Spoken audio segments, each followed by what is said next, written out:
अस्सलाम वालेकुम, this is Arham from New World Lighting. इनको अच्छा ही छोटी सी एक अपडेट देनी थी। ये कंपाउंड 1 kg का डब्बा, पहले तो 900 ग्राम का था, अब 1 kg का ये आ गया। ठीक है, आज ही माल खोला हमने और ये जेन्युइन कंपाउंड है। ये आपको दिखा देते हैं जी।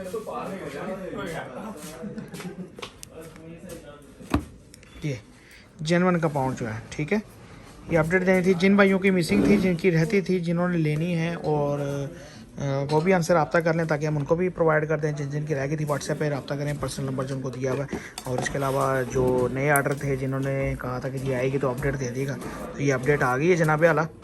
तो ये जेन्युइन कंपाउंड आई है, ठीक है, वाइट कलर की नहीं है, ग्रे के अंदर है और ये स्टैंप लगी हुई है इसके ऊपर। ठीक है, आप रब्ता कर सकते हैं, इंशाल्लाह आपको पूरे पाकिस्तान के अंदर बजरिया TCS भी सेंड कर दी जाएगी। और इसके अलावा अगर आप बिल्टी में मंगवाना चाहें तो बिल्टी में भी मिल जाएगी।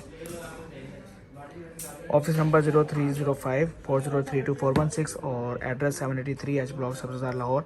आज ही रब्ता करें और अपना ऑर्डर बुक करवाएं। फेसबुक पे वीडियो देख रहे हैं तो यूट्यूब के चैनल को जाकर सब्सक्राइब कर लें, और अगर यूट्यूब पे देख रहे हैं तो फेसबुक का लिंक डिस्क्रिप्शन के अंदर मौजूद होगा, जाकर आप उसको लाइक कर लें ताकि आपको रोज़ की बुनियाद पर छोटी छोटी अपडेट्स हैं वो आपको मिलती रहें। जज़ाकल्लाह फ़ी मान अल्लाह, अल्लाह हाफ़िज़।